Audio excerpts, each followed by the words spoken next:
UP की 2 सीटों पर उपचुनाव होना है, जिसकी आज तारीखों का चुनाव आयोग ने ऐलान कर दिया। इन 2 सीटों में से एक वो सीट भी है जिस पर बीते 2 चुनावों के बाद अब्दुल्ला आजम की विधायकी खारिज कर दी गई। जी हां, स्वार विधानसभा सीट, जहां से अब्दुल्ला आजम 2 बार विधायक चुने गए और दोनों बार वो अयोग्य साबित हो गए।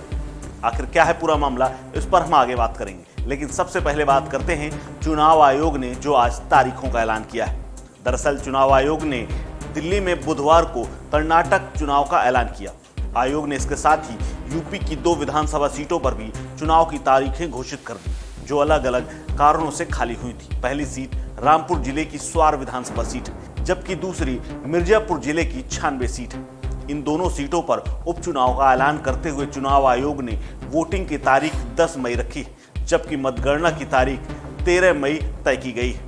इस संबंध में बुधवार को चुनाव आयोग ने अधिसूचना भी जारी कर दी है। यूपी की इन दोनों सीटों पर स्वार और 96 विधानसभा सीटों पर उपचुनाव के लिए 13 अप्रैल को नामांकन शुरू हो जाएगा, जबकि 20 अप्रैल को इन दोनों सीटों पर उम्मीदवार अपना नामांकन भर सकेंगे। 21 अप्रैल को नामांकन पत्रों की जांच होगी।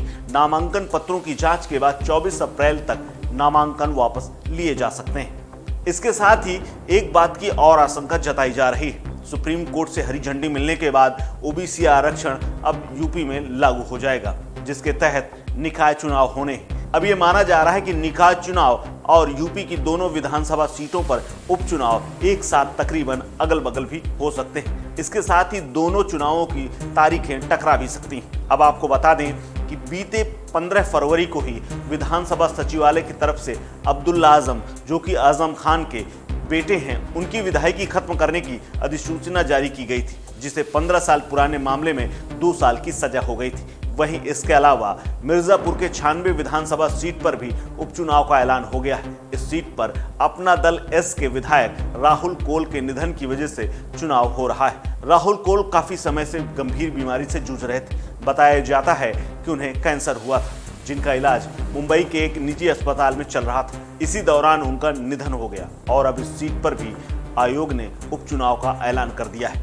आपको बता दें कि राहुल के पिता भी सांसद हैं। इस खबर में फिलहाल इतना ही। अपडेट्स के लिए बने रहिए वन इंडिया हिंदी के साथ। नमस्कार।